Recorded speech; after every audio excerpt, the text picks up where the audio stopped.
నమస్తే, welcome to Telugu రాజ్యం. ఇవాళ మనతో పాటు senior political and cinema journalist Bharadwaj గారు ఉన్నారు. సార్తో మాట్లాడదాం. సార్, ఒక సర్వే సుమారుగా 3 నెలల పాటు మధించి తమిళనాడులో బయటపడినటువంటి సర్వే. దీనికి సంబంధించి అంటే అతి త్వరలోనే అసెంబ్లీ ఎన్నికలు రానున్నాయి. ఈ తరుణంలో విజయ్ పెట్టినటువంటి పార్టీకి, విజయ్కి దాదాపుగా 105 సీట్ల వరకు వస్తాయి అవుట్ ఆఫ్ 234 అనేది ఒక అంచనా.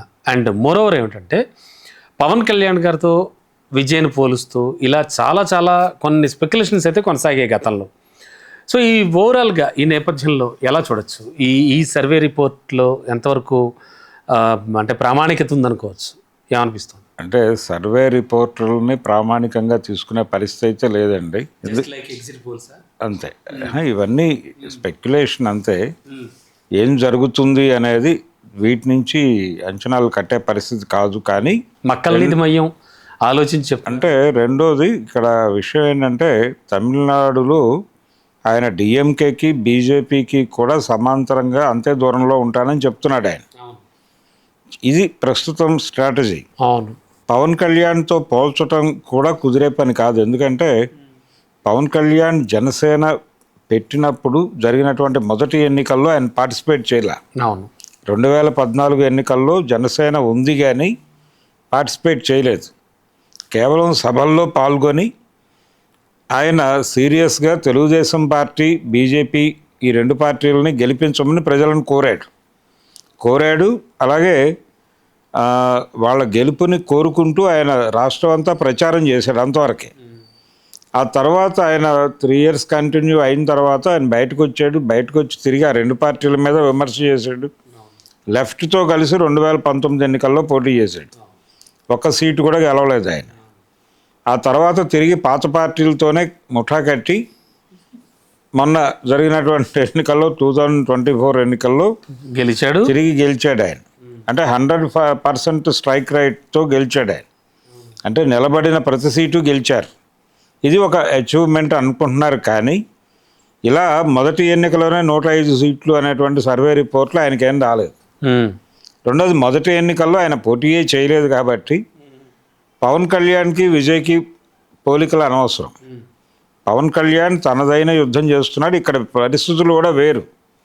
2 బలమైన పార్టీలు ఉన్నాయి. ఇక్కడ 2 బలమైన ప్రాంతీయ పార్టీలు ఉన్నాయి. ఈ 2 బలమైనటువంటి ప్రాంతీయ పార్టీలు మధ్య తను ఎమర్జ్ అవటం గురించి ఆయన కసరత్తు ఆయన చేస్తూ ఉన్నాడు ఇప్పటికీ.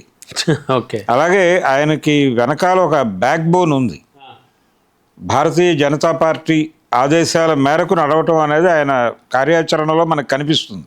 అవును, 2024 ఎన్నికల కంటే ముందు చంద్రబాబు అరెస్టు సందర్భంగా ఆయన జైలుకు వెళ్ళి ములాఖాత్ పెట్టడం కూడా బీజేపీ మార్గదర్శనంలో జరిగినటువంటి ప్రోగ్రాం. అందుకని ఆయన ఆ లింకులో ఉన్నాడు. వాళ్ళ గైడెన్స్లో నడుస్తున్నాడు. వాళ్ళ రూట్ మ్యాప్ మేరకు నడుస్తున్నాడు. కానీ పలు సందర్భాల్లో తర్వాత చెప్పారు ఆయన జైలుకు వెళ్ళొచ్చాక, అసలు ఈ పొత్తు పడవడానికి నేను ఎన్ని పాటలు పడ్డానో, నేను ఎన్ని తిట్లు తిన్నానో, నేను ఎన్ని ఇబ్బందులు పడ్డానో మాట్లాడాడు ఆయన. మాట్లాడలేదని నేను అంటలేదు. ఆ రోజు కూడా మాట్లాడాడు. కానీ ఆయన డైరెక్ట్ చేసింది, ఆ రోజు వెళ్ళమని డైరెక్ట్ చేసింది మాత్రం బీజేపీనే. ఎందుకంటే ఆయన ఓజీ షూటింగ్లో ఉన్నాడు ఆ రోజు. ఆయనకి రాజమండ్రి వెళ్ళాలనే ప్రోగ్రాం ఉంటే షూటింగ్లో ఉండడు. అంతే కదా. కానీ షూటింగ్లో ఉండగా ఆయనకి ఫోన్ వచ్చింది. వెంటనే షూటింగ్ ఆపి వెళ్ళిపోయి ఆ కార్యక్రమం నిర్వహించి వచ్చాడు యుద్ధ ప్రాతిపదికన. కాబట్టి ఖచ్చితంగా ఆ రూట్ మ్యాప్లో జరిగిన కార్యక్రమమే అది. అంతే. అది పవన్ కళ్యాణ్ ప్రోగ్రామ్, పవన్ కళ్యాణ్ కండిషన్. ఇక్కడ విజయ్ కూడా ఏమన్నా ఎటువైపోయినా మొగ్గు చూపే ఛాన్స్ అన్నా? ఇప్పుడు విజయ్ని తన కంట్రోల్లో తీసుకోవడం కోసం భారతీయ జనతా పార్టీ పావులు కదుపుతోంది. ఈ కదుపుతున్నటువంటి క్రమంలోనే ఆయన మీద ఇటీవల కాలంలో ఉత్తరప్రదేశ్ నుంచి ఒక ముస్లిం ఆర్గనైజేషన్ నుంచి ఫత్వా జారీ అయింది. ఆయన ఈ ఇఫ్తార్ విందుకి చాలామంది అంటే మద్యం అలవాటుగా కలిగిన వాళ్ళని పిలిచాడు.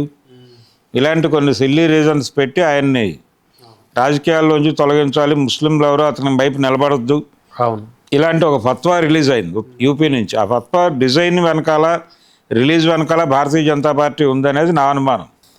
ఓకే. వాళ్ళు చెప్పి కొన్ని పనులు అలా చేయించుకుంటున్నారు. వాళ్ళకి ముస్లిం సమాజం కొంత సరెండర్ అయి నడుస్తున్నటువంటి పరిస్థితి ఉంది. ఇప్పుడు ఉంది. ఓవైసీలు కూడా సరెండర్లోనే ఉన్నారు. సరెండర్ కదండి. అలా ఎలా భిన్న ధృవాలు కదా? భిన్న ధృవాలు కాదండి, ప్రస్తుతం కంట్రోల్లో ఉన్నారు వాళ్ళు. అంతే. కమలం కంట్రోల్లో ఉన్నారు. అంటే ఎందుకు మైనారిటీగా ఉన్నందుక ఇక్కడ అంతే, వాళ్ళ మీద విపరీతమైన ప్రెజర్ వచ్చేసింది. ఎందుకు అనుకుంటున్నారా వీళ్ళు? ఘర్షణ పడే పరిస్థితి లేదు. అదే వాళ్ళతో కలిసిపోతే పోయే అనుకుంటున్నారా? అంతే అంతే. అందుకని ఎవరు తల ఆడించే పరిస్థితుల్లో లేరు. ఓకే, ధిక్కార స్వరం వినిపించే పరిస్థితుల్లో అంతకంటే లేరు. Okay sir, come back to Vijay. అంటే విజయ్ని కంట్రోల్ చేయడానికి భారతీయ జనతా పార్టీ ఈ ప్రయత్నం చేసింది. ఆయన విజయ్ మళ్ళీ తనంతట తానుగా శరణ మహాప్రభు అంటే ఎందుకు భారతీయ జనతా పార్టీ వైపు చూడను అని చెప్పాడు ఆయన. అంటే సెక్యులరిస్టిక్ ఐడియాలజీతో నేను నడవాలనుకుంటున్నాను అని ప్రకటించాడు తను. ఆ ఐడియాలజీతో ఉండి నువ్వు ఉన్నప్పటికీ నీకు అటువైపు గౌరవం ఏం లేదు, నీకు ఏ రకమైన గౌరవం లేదు, వాళ్ళు నిన్ను గెంటేస్తున్నారు అనే వాతావరణం కల్పించి అతన్ని తన ఫోల్డ్లోకి తెచ్చుకోవాలి అనేది వ్యూహం. ఆ వ్యూహ రచనలో భాగంగానే ఆయన మీద ఫత్వాలు రిలీజ్ చేశారు. అలాగే సినిమా ఇండస్ట్రీ నుంచి కూడా అతని వైపు ప్రెజర్ పెట్టే ప్రయత్నం జరుగుతోంది. రజనీకాంత్, చిరంజీవి, పవన్ కళ్యాణ్ వీళ్ళందరినీ వాడే ప్రయత్నంలో ఉన్నారు. ఓకే, రజనీకాంత్ ఆల్రెడీ వాళ్ళ కంట్రోల్లో ఉన్నాడు. అంతేనండి. అలాగే వెళ్ళాడు. చిరంజీవి కూడా వాళ్ళ కంట్రోల్లో ఉన్నాడు. పవన్ కళ్యాణ్ వాళ్ళ కంట్రోల్లో ఉన్నాడు. కాబట్టి వీళ్ళ ద్వారా ప్రచారాలు వీళ్ళందరితో హడావుడి చేస్తారు. ఈ ప్రెజర్ తీసుకురావడం ద్వారా విజయ్ని తన కంట్రోల్లో తీసుకుని, అంటే వాళ్ళ ప్రోగ్రామ్ ఏంటి, అక్కడ డిఎంకేని పక్కకు తప్పించడం. అంతే, డిఎంకేని పక్కకు తప్పించి నిన్ను ముఖ్యమంత్రిని చేస్తాం లాంటి ప్రతిపాదనతో విజయ్ని కంట్రోల్లో తీసుకునేటువంటి ఆలోచన కూడా ఉంది. ఓకే, భారతీయ జనతా పార్టీకి చెందినటువంటి నాయకులు ఉన్నారు అక్కడ, వాళ్ళు ఇబ్బంది పడే అవకాశం ఉన్నప్పటికీ అధికారం ముఖ్యము, డిఎంకేని పక్కకు తప్పించడం ముఖ్యము. కాబట్టి ఇప్పుడు ఏడీఎంకే ఏ రకమైన ప్రభావం చూపించే పరిస్థితుల్లో లేదు అక్కడ. అది 2-3 శిబిరాలుగా ఉంది. ఆ 3 శిబిరాలు వీళ్ళకే పనిచేస్తాయి. అవి కూడా భారతీయ జనతా పార్టీ కంట్రోల్లోకి వచ్చినాయి కూడా కొంతవరకు.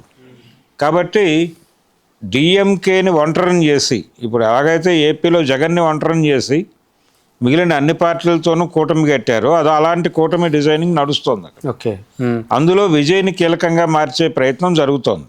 నిజంగా అలా జరిగితే ద్రవిడ రాజకీయాల్లో అదొక రికార్డే అవుతుంది డెఫినెట్గా. దాన్ని చేయటం కోసం ఇప్పుడు ఈ ప్రయత్నంలో భాగంగా, అంటే తన్ని తాను నిలబెట్టుకోవడం కోసం ఈ సర్వే రిపోర్ట్లు వీటిని ఆయన ప్రొజెక్ట్ చేస్తూ, అంతే, ఒక ఇండిపెండెంట్ పొలిటికల్ పార్టీగా మేము బలంగా ఉన్నాం, ప్రజాక్షేత్రం బలంగా ఉంది అని చెప్పుకోవడానికి ఊతం ఇస్తాయి. కానీ ఈ స్ట్రక్చర్ని మార్చడం కోసం ఏం చేయాలో అవతల వాళ్ళు కూడా వ్యూహరచన చేస్తారు ఖచ్చితంగా. డిఎంకే కాదు, ఇక్కడ డిఎంకేని మించిన ప్రమాదం భారతీయ జనతా పార్టీ వాళ్ళు చేస్తున్నారు. అంటే కేంద్రం నుంచి జరుగుతున్నటువంటి కార్యక్రమాల్లో భాగంగా ఇప్పుడు విజయ్ని టెన్షన్ పెట్టడం జరుగుతోంది. ఆ టెన్షన్ పెట్టడంలో భాగంగా ఈ సర్వే రిపోర్ట్లు బోటకం అనే ప్రచారం జరుగుతుంది. అంతే తప్ప ఇంకోలా చూడక్కర్లేదు. ఇవన్నీ కూడా లేదు, అంటే తన్ని తాను కాపాడుకోవడానికి సర్వే రిపోర్ట్లను అడ్డం పెట్టుకుని ఏదో ప్రయత్నం చేస్తాడు విజయ్. ఆ ప్రయత్నాన్ని తూట్లు పడవడానికి భారతీయ జనతా పార్టీ ఏం చేయాలో అది మొదలు పెట్టేసి ఉంటుంది ఈ పార్టీకి. ఓకే అండి. అయితే ఈ సర్వే రిపోర్ట్లు అంత ప్రామాణికత ఏం లేదు. ప్రామాణికత అంటే అతనికి జనంలో ఆదరణ ఉంది అనేవి తెలియజేస్తున్నాయి. ఓకే, అంతే. పవన్ కళ్యాణ్తో పోలిక కాదు, మాత్రం పవన్ కళ్యాణ్ కంటే బెటర్ పొజిషన్లోనే ఉన్నాడు ఆయన. విజయ్ పవన్ కళ్యాణ్ ఎంట్రీ నాటికి, జనసేన ప్రవేశం నాటికి ఉన్నటువంటి పరిస్థితి అంటే ఇక్కడ మనం చూడాల్సింది, ఇక్కడ వైఎస్ఆర్సీపీ, టీడీపీ అనే 2 బలమైన ప్రాంతీయ పార్టీల మధ్య ఉద్భవించిన పార్టీ జనసేన. అవును. అక్కడ ఏడీఎంకే పతనం అయిపోయి డిఎంకే ఒకటే నడుస్తున్నటువంటి రోజుల్లో ప్రాంతీయ పార్టీల రాజకీయాలని మాత్రమే ఆదరించే ప్రజలు ఉన్నటువంటి ప్రాంతం అది. అవునండి. ప్రాంతీయ పార్టీలని, జాతీయ పార్టీలను ఏమాత్రము ఆదరించినటువంటి ప్రజలు ఉన్నటువంటి ప్రాంతంలో ఒకటే ప్రాంతీయ పార్టీ ఉన్న సందర్భంలో విజయ్ ఎంట్రీ ఇస్తున్నాడు. ఓకే, ఈ పరిస్థితులను గమనంలో పెట్టుకుంటే ఈ 105 అనేది ఆశ్చర్యం కలిగించే అంశం ఏం కాదు. ఈ బలం అడ్డం పెట్టుకుని ఆయన ఊపిరి పీల్చుకుని జనంలోకి వెళ్ళే ప్రయత్నం చేస్తాడు. దీన్ని తూట్లు పడవడానికి ఏం చేయాలో వాళ్ళు కౌంటర్ ఆపరేషన్ మొదలు పెడతారు. ఏదైనా ఎప్పటి మాదిరే తమిళ రాజకీయాలు అయితే చాలా విచిత్రంగానే కొనసాగుతాయి. అవును, right sir, thank you. Hello, Telugu రాజ్యం ఛానల్ చూస్తున్నారా? సామాజిక, రాజకీయ, జీవన చిత్రణే తెలుగు రాజ్యం. అతిశయోక్తులు, అసత్యాలు ఉండవు. రాజకీయ కోణం కాదు, ప్రజా కోణమే కొలబద్ద. తెలుగు రాజ్యం వీక్షణ మీ ఉత్తమ అభిరుచికి నిదర్శనం.